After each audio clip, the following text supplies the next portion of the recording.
परमेश्वर पिता का धन्यवाद करते हैं आज के दिन के लिए, जिसे फिर से उसने हमारे जीवन में जोड़ा है। पिछले सप्ताह पर संभाला, रक्षा रखवाली की, और फिर से एक नया दिन हमारे जीवन में परमेश्वर ने दिया ताकि हम अपने परमेश्वर की स्तुति महिमा कर सकें, उसकी आराधना कर सकें। और इसलिए हम अपने परमेश्वर का धन्यवाद करते हैं, उसके उपकारों के लिए धन्यवाद करते हैं, उसके अद्भुत कामों के लिए जो अब तक हमारे जीवन में करते आए हैं, उसकी सहायता के लिए, पवित्र आत्मा के लिए जिसके द्वारा उसने अब तक हमारी सहायता की, संभाला, वचन बताने में सहायता किया और इस आत्मिक जीवन में बने रहने में सहायता किया है। इसके लिए अपने जीवित परमेश्वर का हम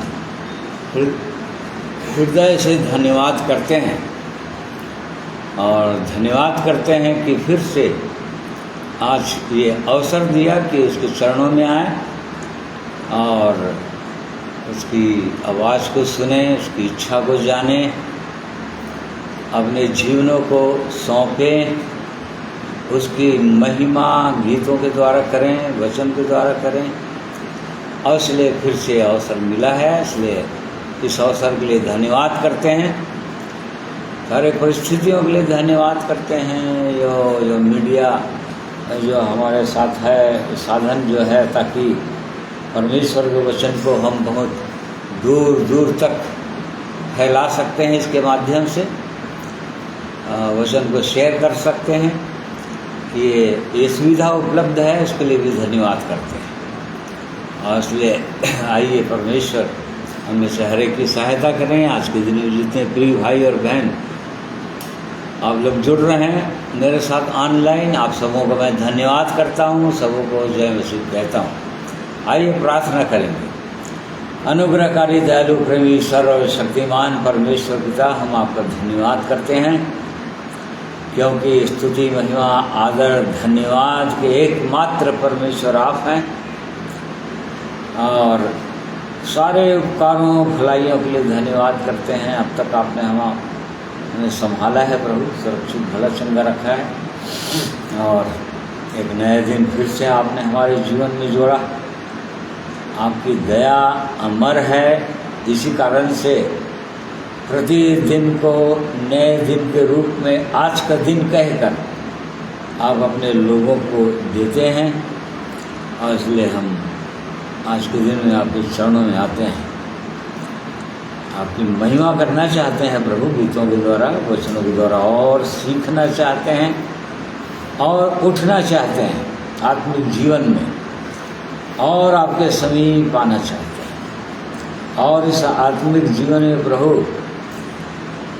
प्रभु यीशु के समान उसके स्वभाव को प्राप्त करना चाहते हैं और जांचना चाहते हैं अपने आप में प्रभु की हमें अभी भी कोई अनर्थ बातें तो नहीं हैं। इसलिए हम में से हर एक की सहायता, अगुवाई कीजिए। और जितने प्रिय भाई बहन लोग जुड़े हैं और आगे जुड़ते हैं, हर एक के लिए मैं धन्यवाद करता हूँ। और जितने लोग आज सुनते हैं प्रभु आज के दिन में ऑनलाइन, और उसके बाद भी बहुत सारे लोग रिकॉर्डेड सुनते हैं मैसेज को, उन पर भी आपकी कृपा दृष्टि हो। इसलिए सब बातों में आपकी स्तुति करते हैं, धन्यवाद करते हैं। इस प्रार्थना को प्रभु यीशु के नाम में मांगते हैं, सुनिए, ग्रहण कीजिए। आमीन। आइए प्रभु की महिमा में कुछ गीतों को सुनेंगे भाइयों के द्वारा, बहन के द्वारा।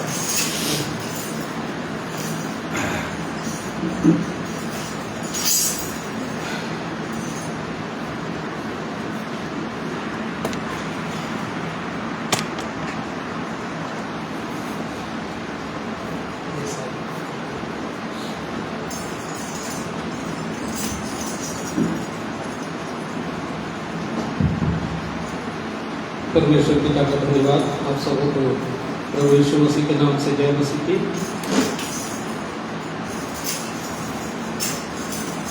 आइए प्रभु की महिमा में हम लोग गीत गाएंगे। और गीत का नंबर होगा 19। हे सारी पृथ्वी के लोगों, जो भजन संहिता 100 अध्याय है, उसको हम प्रभु की महिमा में गाएंगे।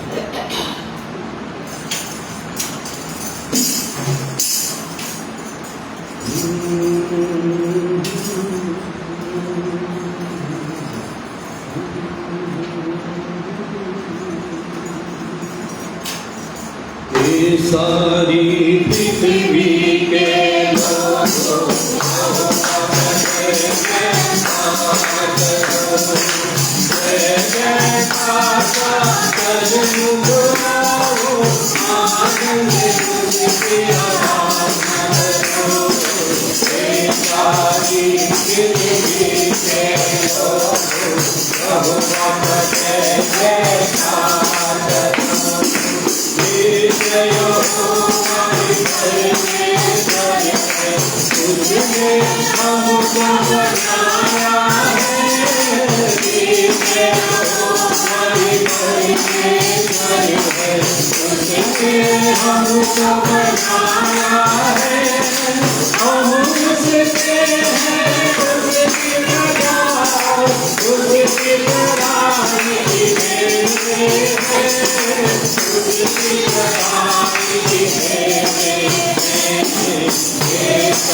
प्रभु की महिमा में और एक गीत गाएंगे 12 नंबर का गीत। आराधना में है छुटकारा, आराधना में है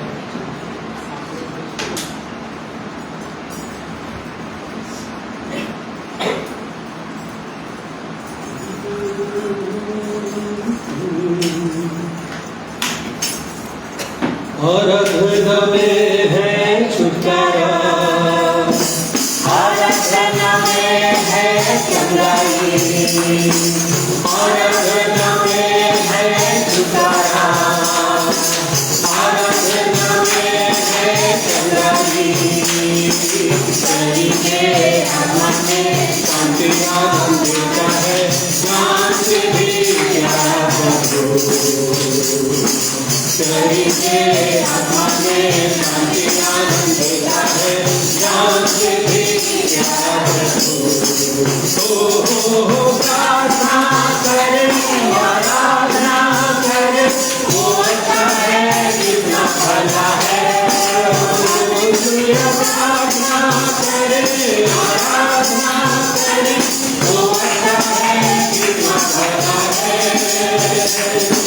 छुटकारा पाए हमेशा, हालेलुया, छुटकारा पाए हमेशा।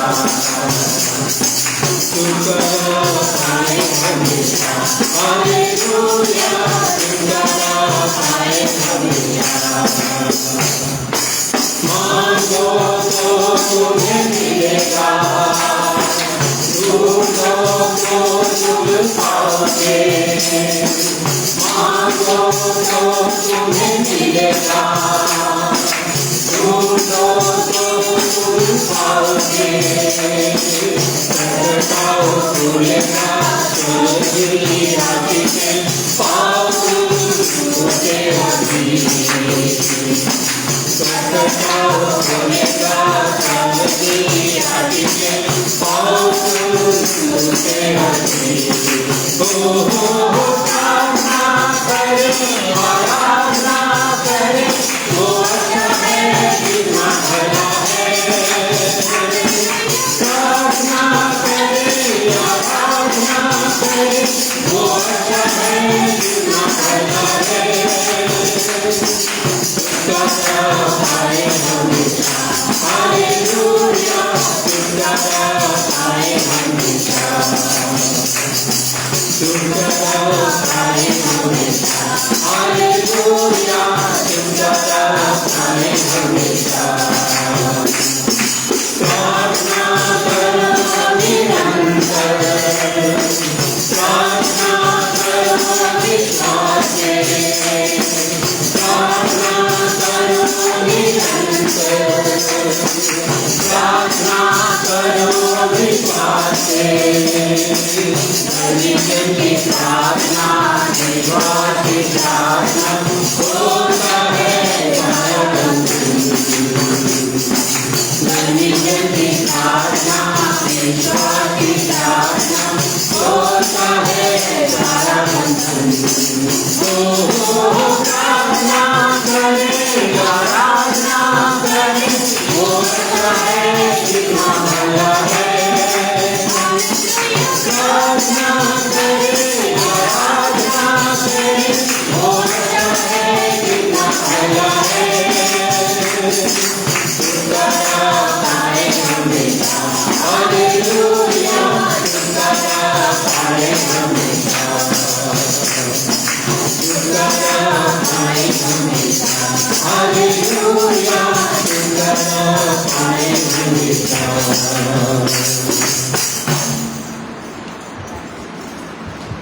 धन्यवाद परमेश्वर पिता का। आइए वचन के भाग में जाएंगे, इसके पहले प्रार्थना बहन के द्वारा से विशेष भी प्रभु की महिमा में सुनेंगे।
धन्यवाद परमेश्वर पिता का, पिता के धन्य सामर्थ्य नाम में सबको जय मसीह की। हमारे जीवित प्रभु यीशु मसीह का धन्यवाद करते हैं कि आज के दिन में हम सब भरे चंगे हैं और उसकी आराधना करें हम आत्मा सच्चाई से, और परमेश्वर पिता का निरंतर हम सबके जीवन से आराधना और प्रभु की स्तुति और प्रभु को महिमा मिलती रहे। सबको जय मसीह की।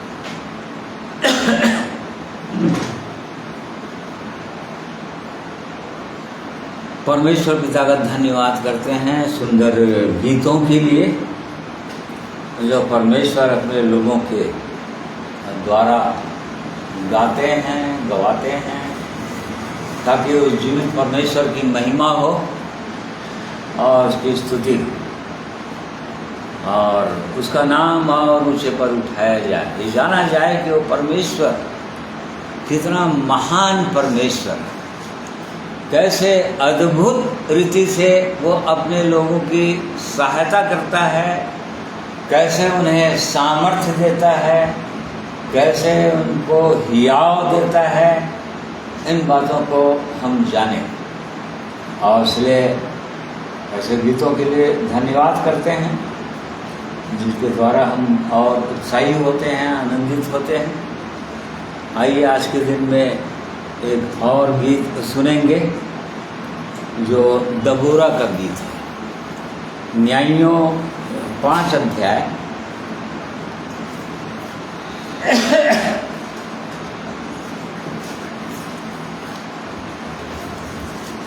दबोरा ने भी सुंदर गीत गाया इस अध्याय में, और आगे देखेंगे कैसे गीत गाई हो, कैसी परिस्थितियां थी उस समय और कैसे वो परमेश्वर उसको उभारा और कैसे उठाया और कैसे उसको बल दिया, और इस कारण से उसने वो ये गीत को गा पाई।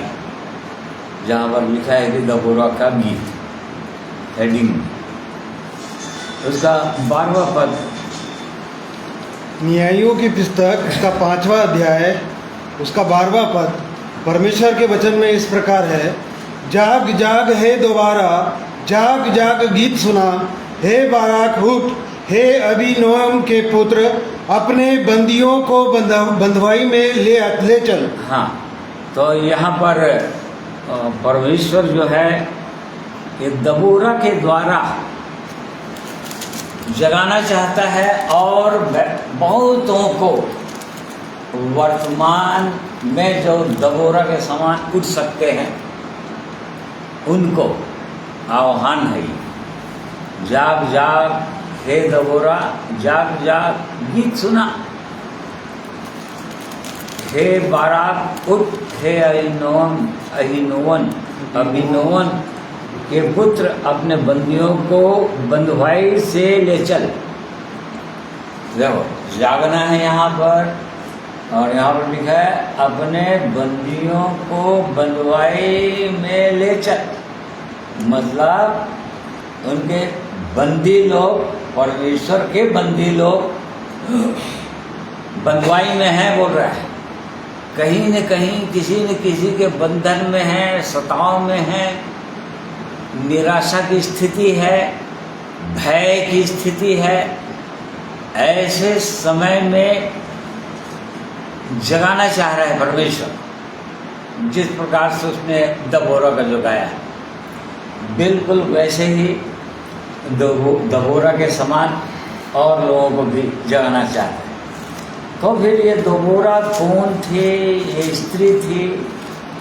यहाँ पर स्त्री को उठाया परमेश्वर, और न्यायियों का समय था, और न्यायियों के समय, न्यायियों की पुस्तक में हम पढ़ते हैं कि इस समय कोई राजा उजा नहीं था, कोई लीडर नहीं था इस्राएल में, और यहाँ पर हम पढ़ते हैं कि जिसके मन में जो आता था वो लोग वैसे करते थे। जिनके मन के अंदर जो आता था परमेश्वर के लोग वैसे करते थे, क्योंकि इससे पहले जो लीडर था जो उनको कनान देश में पहुंचाया था, यहोशू, उसकी मृत्यु हो गई। और उसके संग जो एल्डर लोग थे यहोशू के संग, और 12 गोत्रों के लोग और उनके साथ और योद्धा लोग जो कि लड़ाई लड़कर कनान देश को जीत लिए थे और कनान देश में कब्जा बना लिए थे, अब उनकी मृत्यु हो चुकी थी। उस पीढ़ी की मृत्यु हो चुकी थी और उसके बाद के लोग आए थे जिनके बीच में कोई लीडर नहीं था, और इसी कारण से जिनके मन में जो आता था वो करते थे। उनके जीवन में पाप होता था, गिर जाते थे वो लोग। फिर वो परमिशन किसी न किसी के विरोधी शत्रु के हाथ में कर देता था, कभी अमालेकियों के, कभी कनानियों के, कभी परिजियों के, ऐसे ही दुष्ट राजाओं के वश में कर देता था परमेश्वर। ये स्थिति थी न्यायों की पुस्तक में। अब ये दबोरा कौन है, क्या है, इसके विषय में हम दबोरा जब गीत सुन रहे हैं तो दबोरा के विषय में हमको जानना चाहिए। 4 अध्याय का 4 और 5 पद। उस समय लपीदोत की स्त्री दबोरा जो नबिया थी, इस्राएलियों का न्याय करती थी। वह एफ्राइम के पहाड़ी देश में रामा और बेतेल के बीच में दबोरा के खजूर के तले बैठा करती थी, और इस्राएली उसके पास न्याय के लिए जाया करते थे। हाँ, तो ये दबोरा जो है लपीदोत की स्त्री थी। वो लपीदोत की स्त्री थी, वो जो नबिया थी और इस्राएलियों का न्याय करती थी। दबोरा के पहाड़ी के खजूर के तले बैठकर न्याय करती थी, ठीक है। और हाँ, ये इस्राएली थी। तो ये स्त्री को क्यों उठाया था परमेश्वर? और भाई लोग नहीं थे क्या इस समय? जो इसके पहले समगर के विषय में लिखा हुआ है, समगर का चरित्र पढ़िए 31 बार 3 अध्याय का 28 बार। उसके बाद अनाथ का पुत्र शमगर हुआ। उसने 600 फलिश्ती पुरुषों को बैल के पेने से मार डाला। इस कारण वह भी इसराइल का छुड़ाने वाला हुआ। बस इतना ही लिखा है, एक पद। समगर के विषय में केवल एक ही पद लिखा है, कुछ लोगों को मार डाला और इस कारण से उसका नाम आ गया। परंतु अशांति बनी रही वहाँ। इस्राएल देश में इसराइलियों के बीच में अशांति रह गई। कुछ लोगों का अवश्य विरोधी लोगों को मारा, इसलिए उसका नाम आ गया समगर कर। परंतु अशांति बनी रही, और ऐसे समय में कोई ऐसा लग रहा है कि कोई उठने वाला नहीं था। तब दबोरा उठी। दबोरा और बाराक का चरित्र दिया है। तो दबोरा उठी। दबोरा का मतलब जो रूट मीनिंग है, या जो मूल में हिब्रू भाषा में, जो इब्रानी भाषा में जो है, उसके अनुसार इसका अर्थ होता है हनी बी या मधुमक्खी। दबोरा का मतलब होता है हनी बी, मधुमक्खी। और दूसरा उसका मीनिंग होता है टू स्पीक या बोलने वाली, परमेश्वर की ओर से बोलने वाली, अपने देश की ओर से बोलने वाली। परमेश्वर उभारा था उसको, तो इसका मीनिंग है दबोरा का, क्योंकि परमेश्वर ने उसको उभारा। और इसके पहले हम जानते हैं कि परमेश्वर के लोगों को जब ये लोग मूसा के समय में जब आगे बढ़ गए थे, तो एमोरी लोग भयंकर इन पर उपद्रव किए थे इसराइलियों पर। और 1 का 44 तक पढ़िए वाला। वो व्यवस्था विवरण लिखो।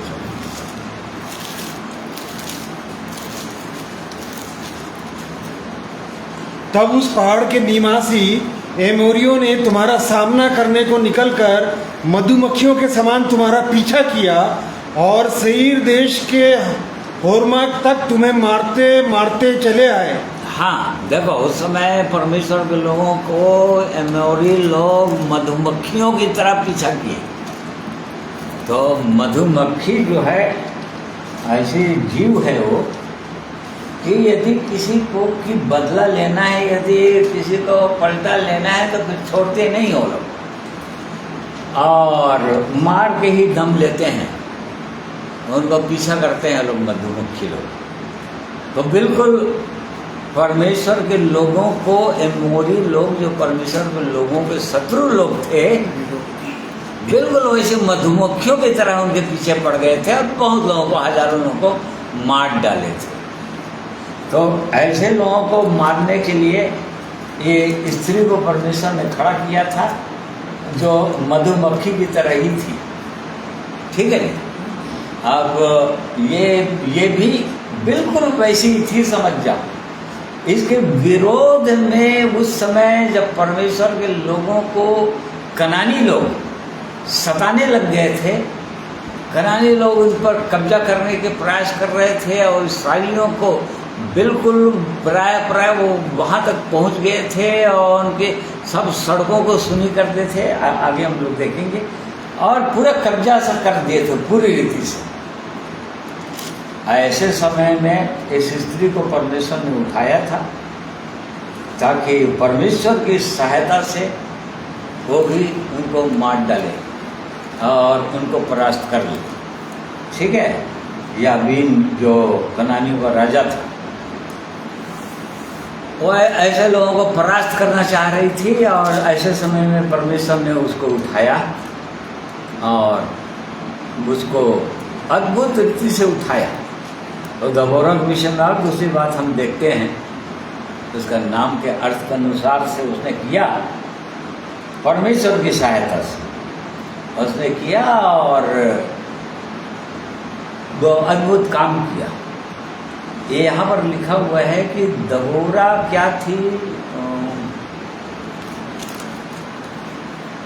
4 पद। उस समय लपीदोत की स्त्री दोवरा जो नबिया थी, इसराइलियों का न्याय करती थी। हाँ, यहाँ पर उसके पास 2 क्वालिफिकेशन था। सभी न्यायी लोग, जितने न्यायी लोग हुए, सब लोग नबी नहीं थे, परंतु ये दबोरा जो है नबी भी थी, नबिया थी। और बाकी लोग जितने भी न्यायी लोग हैं उनके विषय में हम पढ़ेंगे। तो एक जने और नबी था, सैमुएल, सैमसन। हाँ, तो परंतु ये नबिया भी थी और न्यायी भी थी, इसके विषय में लिखा। इसी कारण से परमेश्वर ने उसको उठाया, मतलब ये उसका आत्मिक गिफ्ट था, ऐसा समझिए, स्पिरिचुअल गिफ्ट था इसके पास, कि ये नबी थी, परमेश्वर की नबिया थी, जिसके माध्यम से परमेश्वर अपने लोगों से बातचीत कर सकता था, उनको उभार सकता था और उनकी अगुवाई कर सकता था। और दूसरा, ये न्यायी भी थी। तो ये वाला क्वालिफिकेशन था उसके पास। और दूसरी बात ये थी कि चौथा पद में हम फिर पढ़ते हैं, उस समय लपीदोत की स्त्री दबोरा, इसका मतलब ये फैमिली वाली भी थी, इसका हस्बैंड का नाम है, उसका परिवार था, मतलब ये पारिवारिक स्त्री थी। उसके बावजूद वो परमेश्वर का भी काम करती थी, परमेश्वर का न्यायी भी थी, अपना परिवार भी कुछ चलाती थी, वो भी जिम्मेदारी था इसके पास, अपने परिवार को देखना और परमेश्वर के काम को भी देखना, एवं न्यायी भी थी, परमेश्वर के लोगों का न्याय करती थी। दबोरा के वो खजूर के वृक्ष के तले बैठकर, तो इस प्रकार से हम इसके अंदर ये गुणों को देखते हैं, या ये दान था उसके जीवन में, समझिए। तो ये उसके अंदर था। इसी कारण से वो परमेश्वर जो मनुष्य के हृदय को जानता था, तो फिर वो लंबी दूध क्यों नहीं उठा, इनको उठना था। उसकी पत्नी उठ गई, वो नहीं उठ पाया, जबकि उसको उठना चाहिए था। परंतु ऐसा लग रहा है कि वो बहुत सारे लोग जो होते हैं ना, भाई लोग, जो उठना नहीं चाहते हैं या बैठे रहते हैं,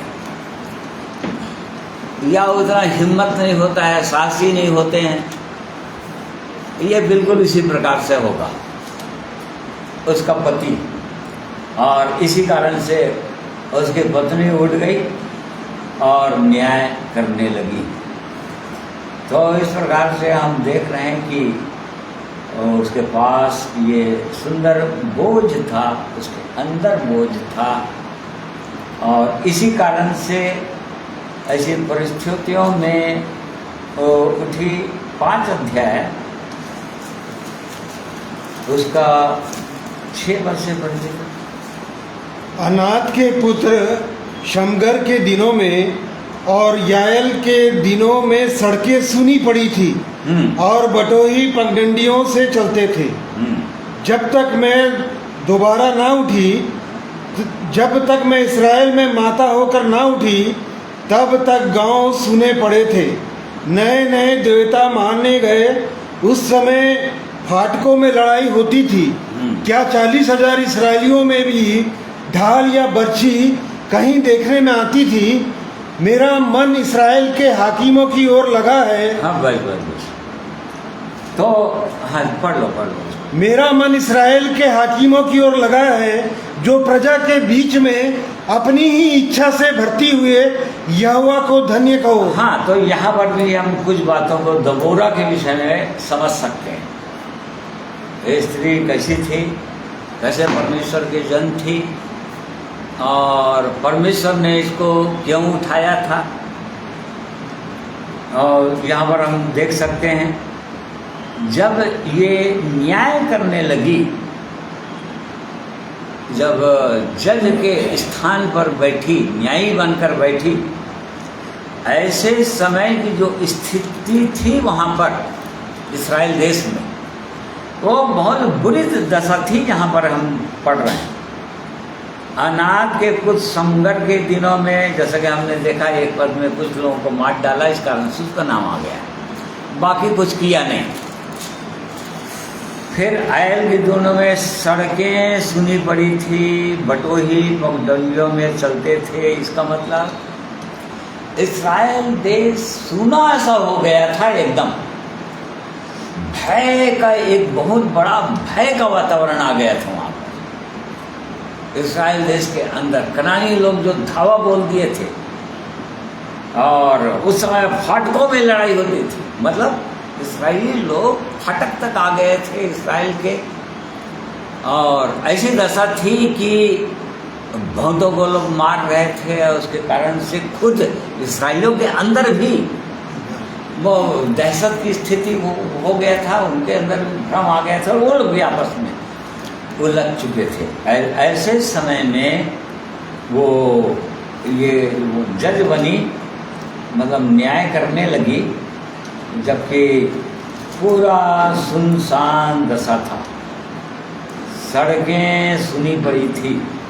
इंग्लिश बाइबल लिखे, वो पढ़ेंगे तो हाईवेज, सड़कें जो लिखा है हाईवेज, मतलब जहाँ पर एकदम सूना। इसका मतलब कोई उस नगर से बाहर अपने काम धंधों के लिए जाते होंगे या अपना व्यापार के लिए जाते होंगे इधर उधर, वो भी नहीं कर पा रहे थे, समझो, क्योंकि सड़कें सुनी हो गई एकदम। पूरा कब्जा सा ये लोग कर लिए थे कनानी लोग।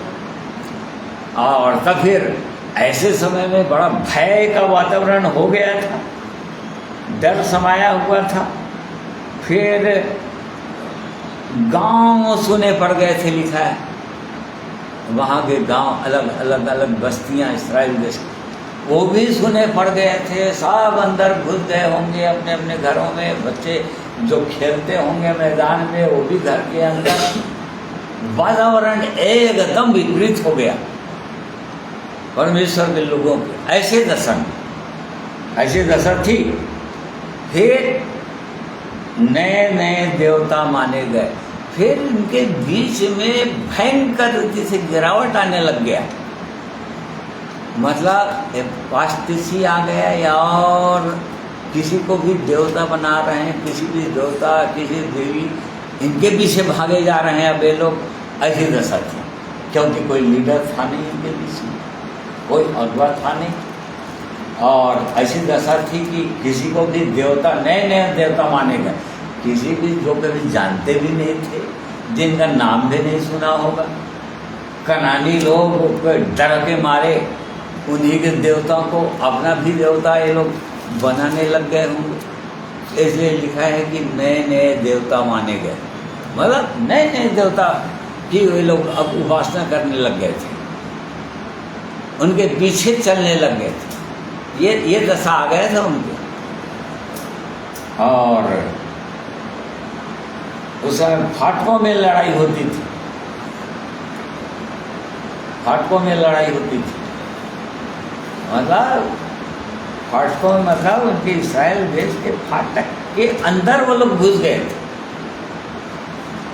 और वहाँ लड़ाई करते थे, उनके बीच में लड़ाई। ऐसी दशा में अब क्या करें, कोई उठ नहीं रहा। किसी न किसी को तो उठना था, कोई उठने के लिए तैयार नहीं था उस समय। और परमेश्वर ने देखा होगा इस्राएलियों में से पुरुषों को कि किसी के अंदर ऐसा बोझ दिखाई ही नहीं दे रहा है परमेश्वर को कि उठे और ऐसी परिस्थितियों का सामना करे। और तब यहाँ पर लिखा है 7वां पद, जब तक मैं दोबारा ना उठी, जब तक मैं इस्राएल में माता होकर ना उठी, तब तक गांव सुने पड़े थे। हाँ, इसका मतलब तब मैं दोबारा उठ गई बोल, किसी ने उसको उठाया नहीं। वहाँ के लोगों ने और किसी संस्था ने, किसी ने बोला नहीं ए दोबारा तुम उठ जाओ, तुम थोड़ा साहसी दिख रहा है, नहीं। उसके अंदर आया, बहन के अंदर आया कि वो बोल रही कि तब मैं दबोरा उठी। जब देखी कि कोई उठने वाला नहीं है, ऐसी दशा है और बद से बदतर होता नजर आ रहा है उसको। इस्राएल देश के लोगों की दुर्दशा होता देख रही हो। और तब फिर वो साहस की समझा, तब मैं दबोरा उठी और तब फिर उठ गई।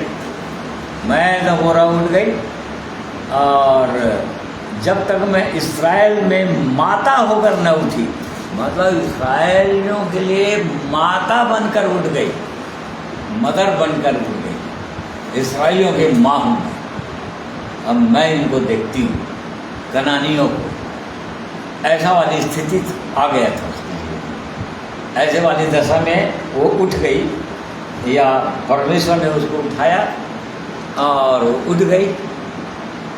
और तब फिर उसके बाद वो जब उठकर भी फिर वो शांत कहाँ होने वाली। फिर जब वो उठ गई और तब फिर 4 अध्याय का 6वां पद पढ़िए। उसने अबीनोम के पुत्र बारक को केदेश नप्ताली में से बुलाकर कहा, क्या इस्राएल के परमेश्वर यहोवा ने यह आज्ञा नहीं दी कि तू जाकर ताबोर पहाड़ पर चढ़ और नप्तालियों और जबलूनियों में के 10,000 पुरुषों को संग ले जा। हाँ, और तब फिर वही स्त्री उठी और फिर बाराक को बोली। वो बाराक जिसका अर्थ होता है लाइटनिंग या थंडरबोल्ट, वो गरजने वाला। परंतु उसके बाद भी डर के मारे वो भी छिपा हुआ था। परंतु जब ये स्त्री उठ गई, दबोरा जब उठ गई, तब उसने कहा कि दबोरा ने उसको उठाया, उसको बुलाया कि क्या इस्राएल के परमेश्वर यहोवा ने यह आज्ञा नहीं दिया? बाराक उठ, उसने कहा, और नप्तालियों और जबूलूनियों में के 10,000 पुरुषों को संग ले जा, और तब फिर उनके संग ले जा, आगे बढ़, तू आगे बढ़। देखो, उठी वो जरूर, इसको इनकरेज कर दी, मतलब हिम्मत दे दी। उसके बावजूद भी हम देखते हैं कि वो डर रहा है। 8 पद, बाराक ने उससे कहा, यदि तू मेरे संग चलेगी तो मैं जाऊंगा, नहीं तो नहीं जाऊंगा। उसके बाद भी डरपोक सा लग रहा है, उसके बाद भी डर रहा है, जबकि उसको हियाव दे रही है। क्या परमेश्वर तेरे साथ नहीं तो देगा, तेरी सहायता नहीं करेगा? परमेश्वर आज्ञा दे रहा है, मतलब परमेश्वर की ओर से बोल रही है। उसका अर्थ का नाम है परमेश्वर की ओर से बोलने वाली। तो परमेश्वर की ओर से बोल रही, क्या परमेश्वर ने तुझको आज्ञा नहीं दिया? और उसके बाद भी तू आगे बढ़ना नहीं चाह रहा है पुरुष होकर, तो डर रहा है, डरे जा रहा है वो। उसने कहा कि यदि तू मेरे संग चलेगी तो मैं जाऊंगा, बोल रहा है, दबोरा को बोल रहा है, तू मेरे संग चलेगी तब मैं जाऊँ, और नहीं तो मैं आगे नहीं जा सकता, मैं डरता हूँ। वो डर रहा है, वो उसके बाद भी डर रहा है। वो हिम्मत पर हिम्मत एक पुरुष को देते जा रही है, परंतु वो डर रहा है। यदि तू जाएगी तभी मैं जाऊँगा, तेरे साथ मैं जा सकता, यदि तू निकलेगी तब मैं जाऊँगा। और तब फिर उसने बताया कि ठीक है, मैं तेरे संग।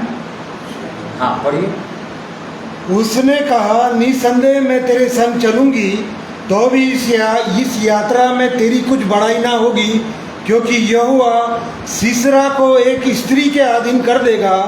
तब दबोरा उठकर बाराक के संग केदेश को गई।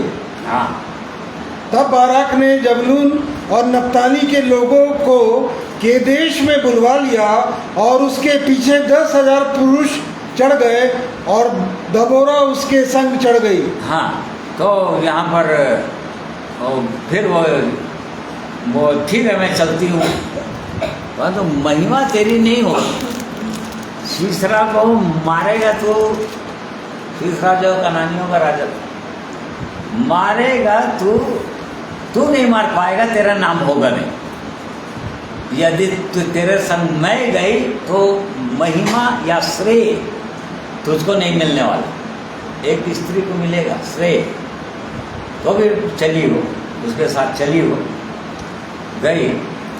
फिर यहाँ पर हम देखते हैं 14 पद पढ़ लीजिए। तब दबोरा ने बाराक से कहा, उठ, क्योंकि आज वह दिन है जिसमें यहोवा सीसरा को तेरे हाथ में कर देगा। क्या यहोवा तेरे आगे नहीं निकला है? हाँ, यहाँ पर और हिम्मत पर हिम्मत बंधाई रही है वो बाराक उठ, बार बार बोल रही है उठ, क्योंकि आज वो दिन है जिसमें यहोवा सीसरा को तेरे हाथ में कर देगा। अभी किया कुछ नहीं है, अभी ये लोग आगे बढ़ रहे हैं, आगे बढ़ते जा रहे हैं, और सिपाहियों को ले रहे हैं, 10,000 लोगों को और ले लिए। परंतु देखो, इसके अंदर जो विश्वास है दबोरा के अंदर अपने परमेश्वर के प्रति, क्योंकि परमेश्वर ने उसको उठाया है और वो परमेश्वर की ओर से बोल रही है, और ये पूरी रीति से उसको हियाव दे रही है बाराक को कि वो तेरे हाथ में कर देगा। वो क्या यहोवा तेरे आगे नहीं निकला है? इस बात को वो जानती थी, लेकिन दबोरा नहीं जान रहा था। आज ऐसे ही बहुत सारे लोग इस बात को नहीं जानते हैं कि परमेश्वर जो बार बार अपने लोगों को बोलते रहे, पुराने नियम के अंदर भी, नए नियम के अंदर भी, देखो लड़ने वाले तुम नहीं होगे, तुम आगे बढ़ो, मैं तुम्हारे आगे जाऊंगा। लड़ना तुमको नहीं होगा, लड़ाई तुम्हारी नहीं है, लड़ाई मेरी है। परंतु ये बारात को ये पता नहीं है। देखो परमेश्वर का एजेंडा एक ही है, परंतु उसको पता नहीं है कि वो परमेश्वर इसकी अगुवाई कर रहा है या परमेश्वर इसके आगे आगे गया है। परमेश्वर कनानियों को इस्राएलियों के हाथ में कर देगा, इसके हाथ में कर देगा, उसको विश्वास नहीं है, या उसको ये बात पता नहीं है कि वो परमेश्वर कैसे सहायता करने वाला है, कैसे अगुवाई करने वाला है। और उसके बाद वो डर, तभी वो डर ही रहा है समझो। और 10,000 सेना भी आ गए, उसके बाद भी आगे जाने से, क्योंकि सेनापति है तो आगे जाना पड़ेगा, सेना के आगे जाना पड़ेगा, तो भी डर रहा है कि मारा तो नहीं जाऊंगा मैं,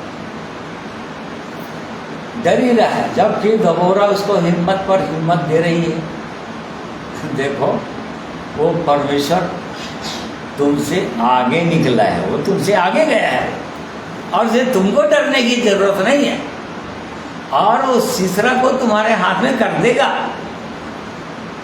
ये हिम्मत बंधाई चलेगी।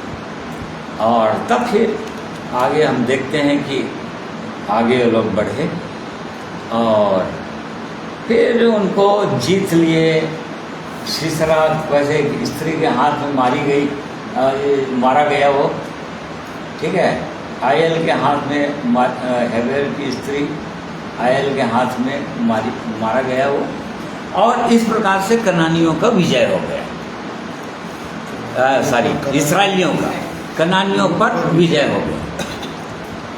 तो यहाँ पर हमारे लिए सीखने के लिए क्या है?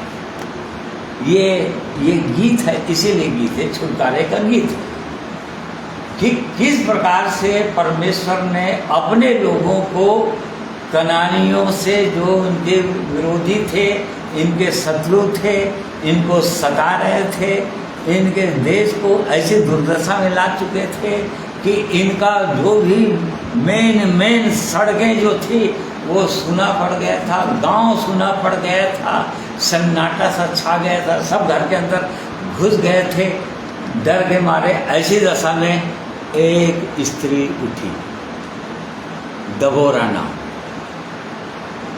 मधुमक्खी की तरह, और तब फिर वो परमेश्वर चूंकि उसके साथ था तो एक मधुमक्खी के साथ हजारों मधुमक्खियों की तरह उस पर वो लोग झूम गए, कनानियों के ऊपर। जिस प्रकार से एमोरी लोग परमेश्वर के लोगों के ऊपर झूम गए थे, बिल्कुल उसी तरह से। और तब फिर उन पर परमेश्वर के लोग जय पा गए और जयवंत हो गए। अब उसी गीत को वो सुना रही है लोगों को, दबोरा का गीत, कि वो परमेश्वर कैसा परमेश्वर है। ये मत समझना कि कोई नहीं उठेगा। प्रभु यीशु ने कहा अपने चेलों के विषय में, जब फरीसी लोग बोल रहे थे, जब चेले लोग उसकी स्तुति कर रहे थे, अपने चेलों को मना करो, तो प्रभु यीशु ने क्या कहा था?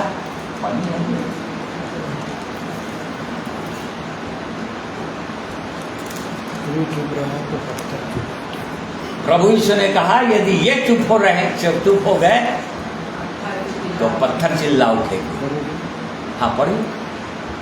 तब भीड़ में से कुछ फरीसी उससे कहने लगे, हे गुरु, अपने चेलों को डांट। उसने उत्तर दिया, मैं तुमसे कहता हूँ यदि ये चुप रहे तो पत्थर चिल्ला उठेंगे। हाँ, ऐसी दशा में ये मत समझना कि परमेश्वर के लोग दबे रहेंगे, डरे रहेंगे, सताव में रहेंगे। बिल्कुल ऐसा नहीं। परमेश्वर कहीं न कहीं किसी न किसी को उठा देगा, ये बोल रहा है परमेश्वर। और यहाँ पर हम देख रहे हैं कि न्याय के रूप में जब कोई पुरुष उठता हुआ नहीं दिखाई दे रहा है, तो परमेश्वर ने एक स्त्री को उठा दिया, जिसके अंदर देखा, जिसके हृदय के अंदर देखा। उसको किसी ने उत्साहित नहीं किया, दूर या कोई किसी ने बोला नहीं, वो अपने आप से, तब मैं दबोरा उठी बोल रही हूँ, इस्राएल की माता बनकर उठ गई। और तब फिर उसके अंदर देखते हैं कि वो तो उठी, अब वो दूसरे लोगों को इंकरेज करने लगी, चलो आओ, मैं तुम्हारे संग चलूँगी, हियाव बांधो। वो दूसरों को इंकरेज करने लगी और बाराक को बुलाई, ठीक है तुम चलो मेरे साथ, तुम उठो, तुम उड़ सकते हो, तुम जा सकते हो, परमेश्वर के लिए काम कर सकते हो। तो इनको हिम्मत बंधाई, हाँ याव बंधाई, हिम्मत बंधाई, एंकरेज की, मतलब उत्साहित की लोगों को।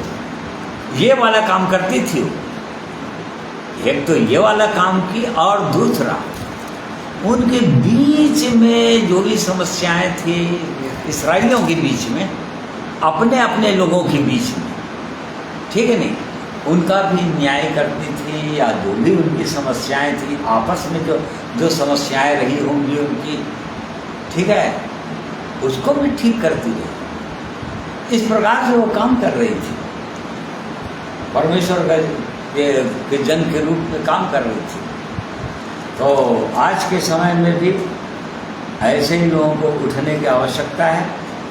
और बहुतों को, जो लोग बंदी हैं आज भी बंदी हैं, उनको तो छुड़ाना है, क्योंकि यहाँ पर बोल रहा है बाराक उठे, अपने नून के पुत्र अपने बंदियों को बंधुआई से निकाल दे, बंधुआई में ले चल, मतलब बंधुआई से निकाल कर ले आ। कहीं न कहीं वो लोग बंधुआई में हैं, दुष्ट कहीं न कहीं उनको सता रहा है, किसी न किसी प्रकार से सता रहा है, उनको गिराने की कोशिश कर रहा है, नाश करने की कोशिश कर रहा है। और तब फिर वो हिम्मत दी और उठा, और उठकर फिर वो इस प्रकार से वो आगे बढ़ाया। परंतु इसमें कई लोगों को इस गीत के अंदर कई लोगों के लिए उलाहना भी है, बहुत लोगों को उलाहना भी दी अपने गीत में।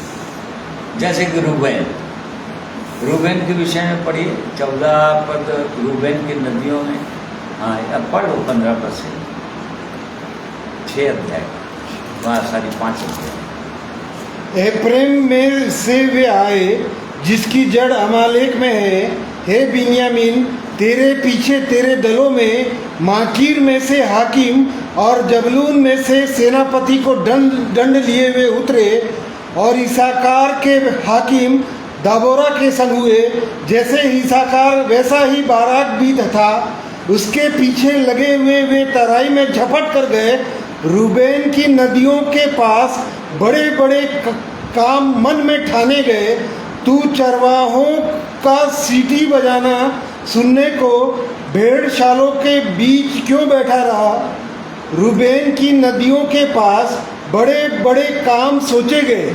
हाँ, ये लोग केवल सोचते रहे, केवल मन में बोलते रहे कि हम ऐसा करेंगे, वैसा करेंगे, ऐसा करेंगे, परंतु वो आगे डरते रहे। ये लोग उठे नहीं, यहाँ तक कि दबोरा की सहायता के लिए भी नहीं उठे। ये लोग नहीं उठे। कुछ गोत्र के लोगों का वर्णन है यहाँ पर, ये लोग बिल्कुल नहीं उठे।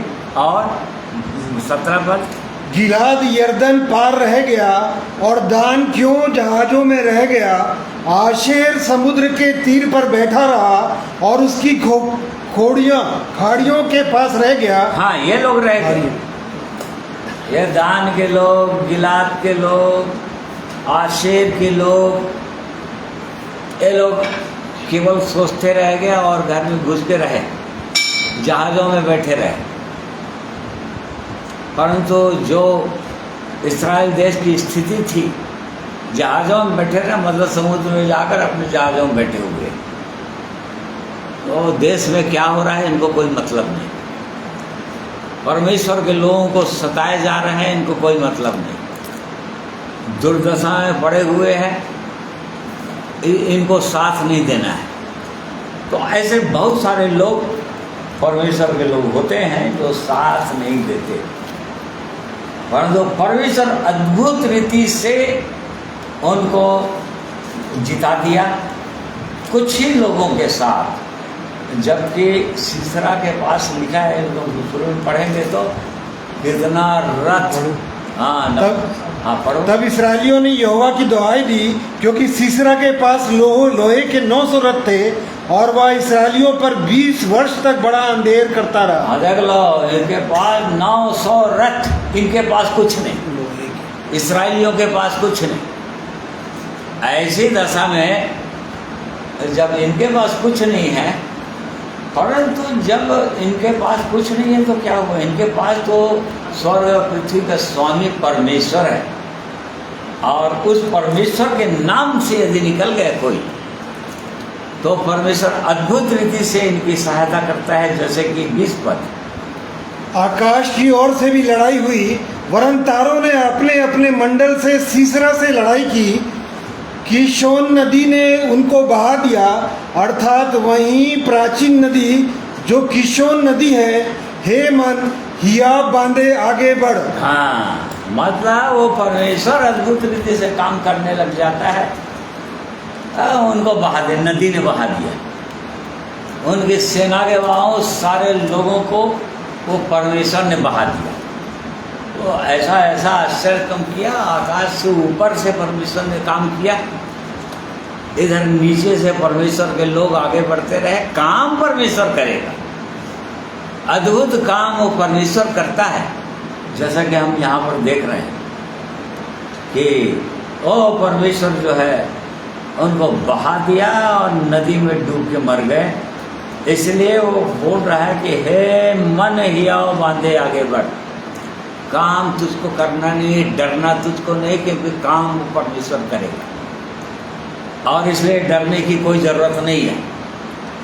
हाँ, परमेश्वर होना चाहिए, इसकी भर निश्चयता रखना अपने जीवन में कि मेरे साथ वो परमेश्वर है, ये निश्चयता तो होनी चाहिए,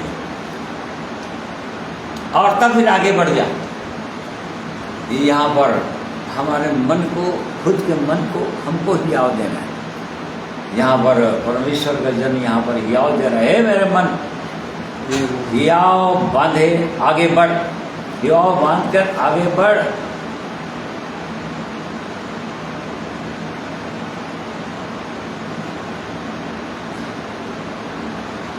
और आगे, उस समय घोड़े के खुरों से टाप का शब्द होने लगा, उनके बलिष्ठ घोड़ों के कूदने से यह हुआ, यहोवा का दूत कहता है कि मेरोज को शाप दो, उसके निवासियों को भारी शाप दो, क्योंकि वे यहोवा की सहायता करने को, शूरवीरों के विरुद्ध यहोवा की सहायता करने को ना आए। हाँ, यहाँ पर खतरा है, जो लोग सहायता करने के लिए नहीं आए उन्हीं को बोल रहा है मेरोज। जो घर में बैठे रहे और परमेश्वर के लोगों के जो आगे बढ़ते जा रहे हैं उनकी सहायता के लिए आगे नहीं आए। परमेश्वर का दूत बोल रहा है उनको शाप दे दो। क्यों?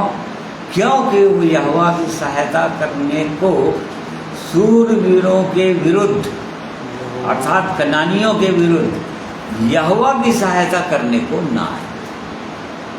शूरवीरों के विरुद्ध परमेश्वर की सहायता करना है। परमेश्वर को काम करने के लिए मनुष्य तो चाहिए ना, वो हवा में काम थोड़ी करेगा। आगे बढ़ने के लिए तो मनुष्य चाहिए उसको, और इस कारण से वो परमेश्वर अद्भुत परमेश्वर है, वो ऐसा काम करने वाला परमेश्वर है। इसलिए ये दबोरा का गीत है ये, कि किस तरह से परमेश्वर अपने लोगों को जय दिलाता है।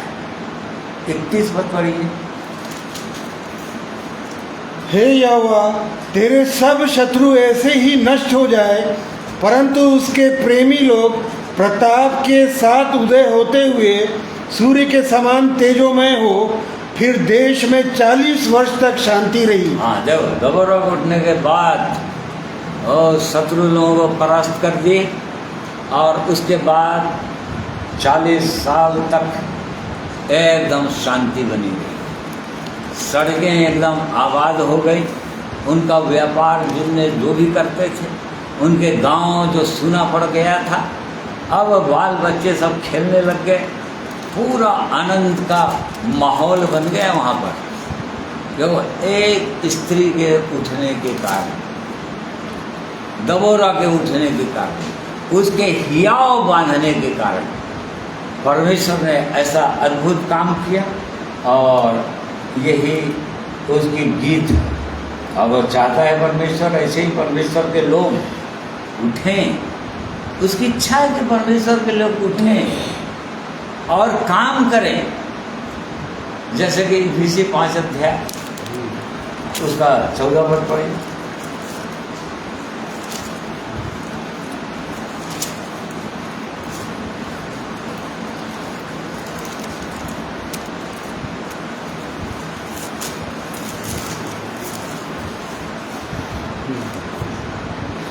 इस कारण वह कहता है, हे सोने वाले जाग और मुर्दों में से जी उठ, तो मसीह की ज्योति तुझ पर चमकेगी।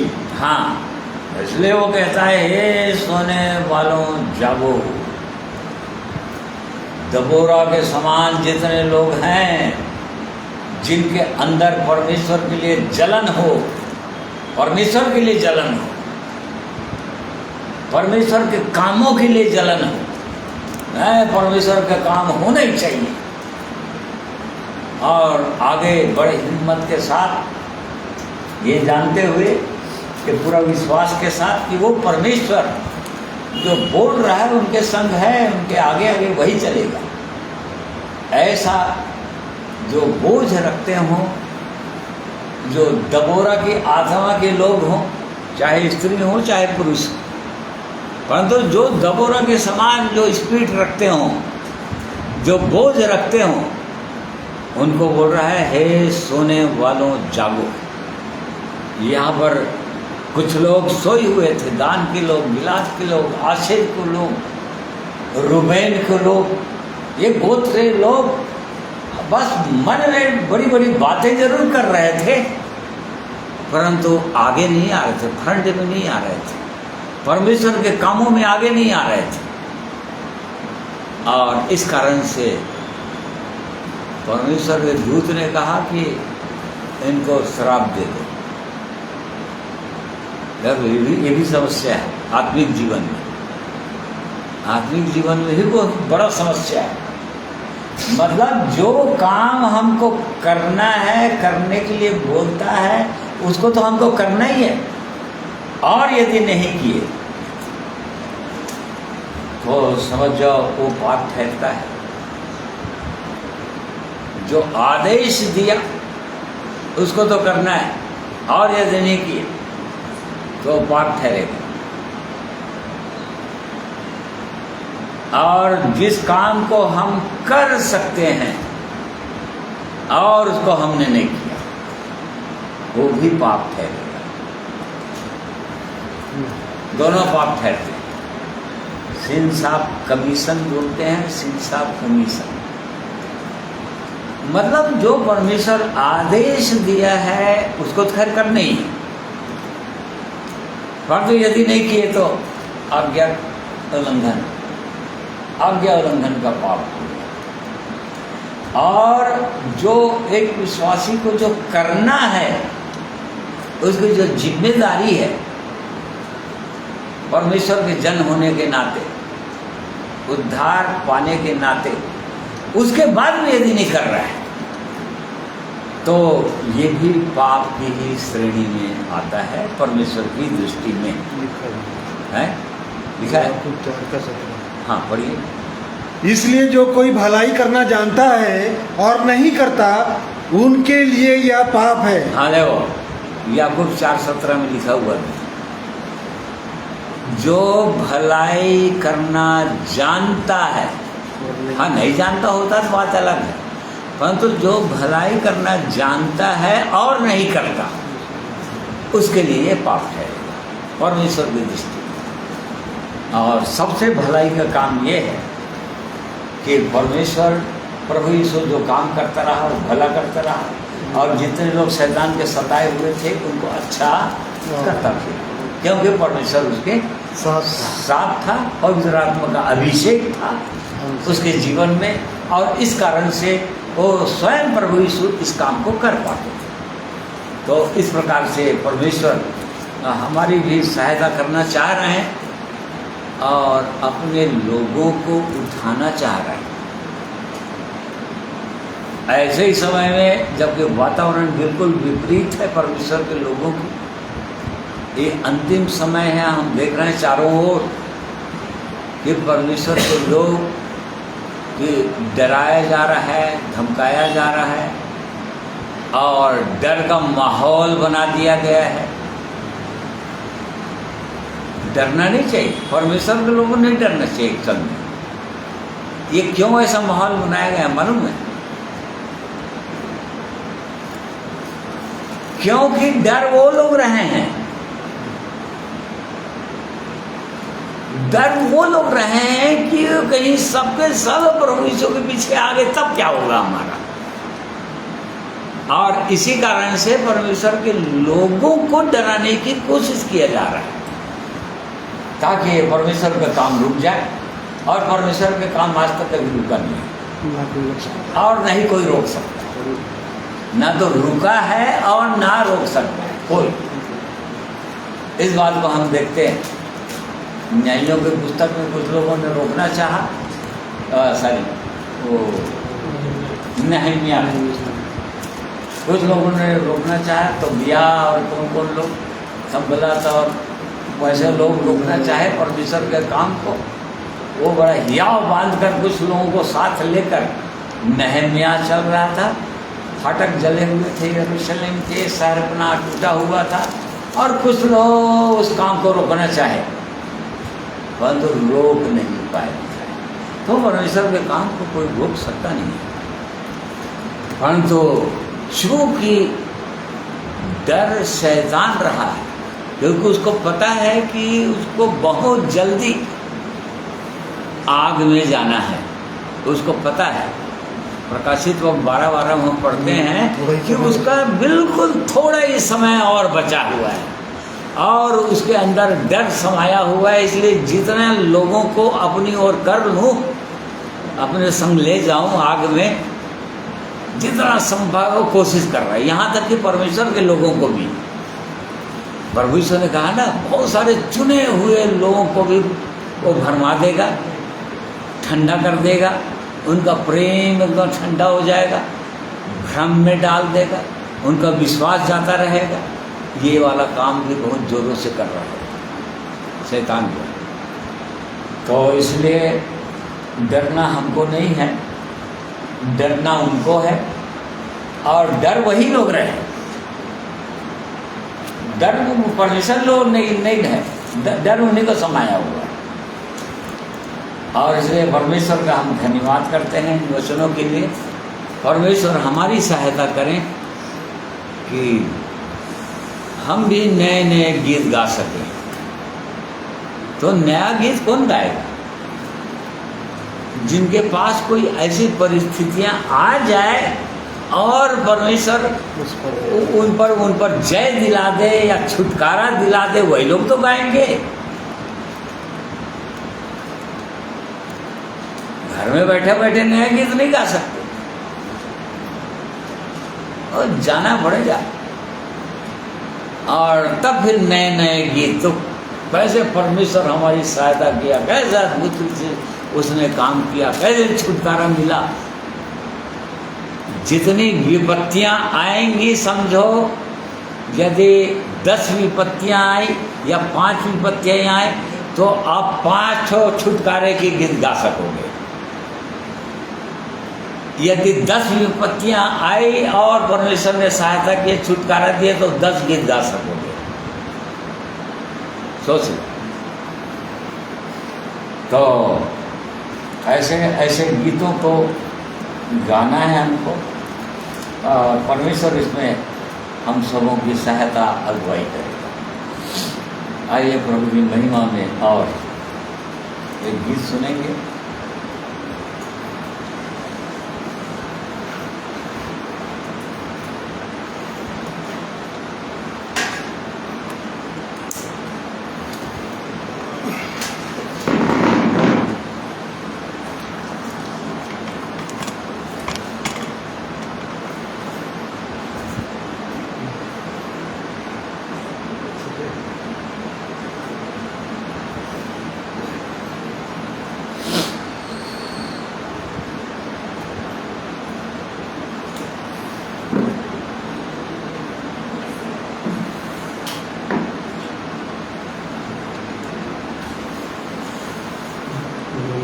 परमेश्वर पिता का सचमुच में आज के वचन के द्वारा से मैं भी अपने जीवन को और दिखा हूँ।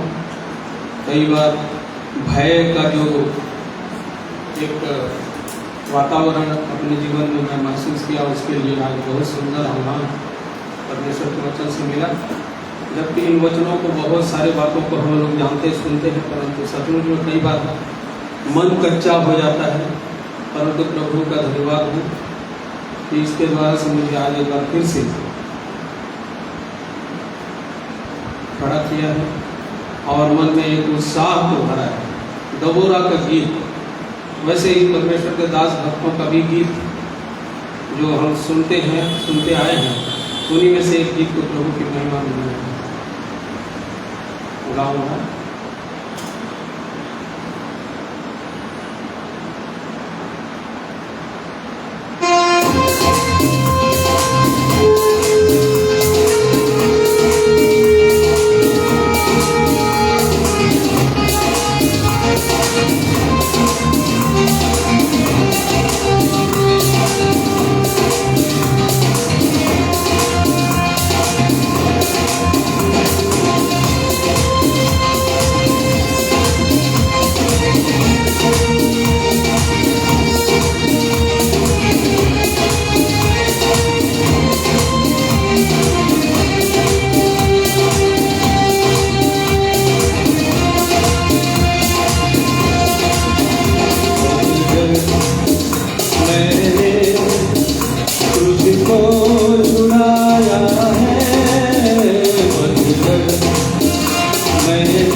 आग की लौ में से होकर के चलेगा।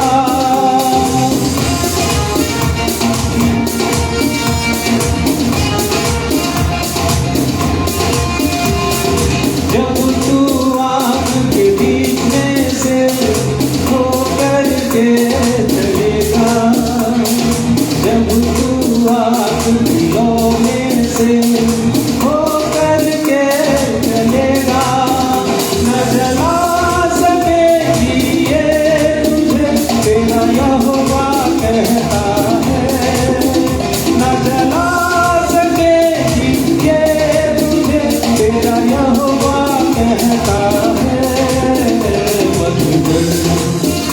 मैंने तुझको चुराया है मगर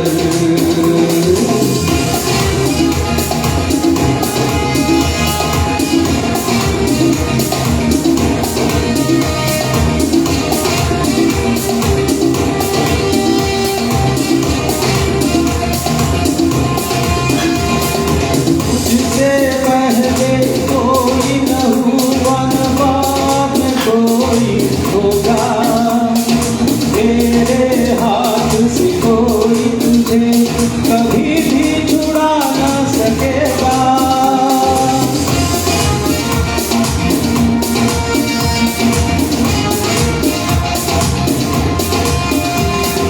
तुझसे पहले कोई न हुआ न बाद में कोई होगा, मेरे हाथ से कोई तुझे कभी भी छुड़ा न सकेगा।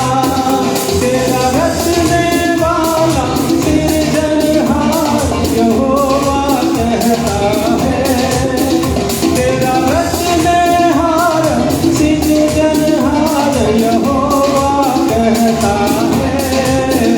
मगर मैंने तुझको चुराया है, मगर मैंने तुझको चुराया है, तेरा नाम ले करके तुझे मैंने बुलाया है, तेरा नाम ले करके तुझे मैंने बुलाया है। मगर मैंने तुझको चुराया है मगर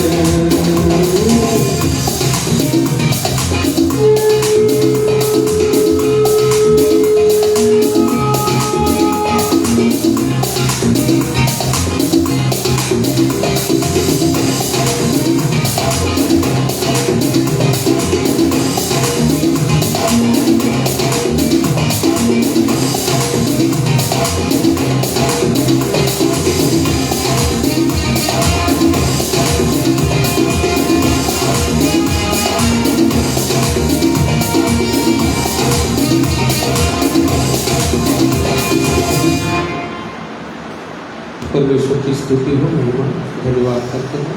सचमुच में हम और भी परमेश्वर इन वचनों के द्वारा से और वैसे ही गीतों के बोलों के द्वारा से हमको और भी आओ दे कि हम उसके कार्य को जो हमें सौंपा गया है पूरा करें अपने जीवन में। मैं अपने जीवन में और भी पूरा करने पाऊँ, इसके लिए प्रार्थना अवश्य करें। प्रभु की महिमा।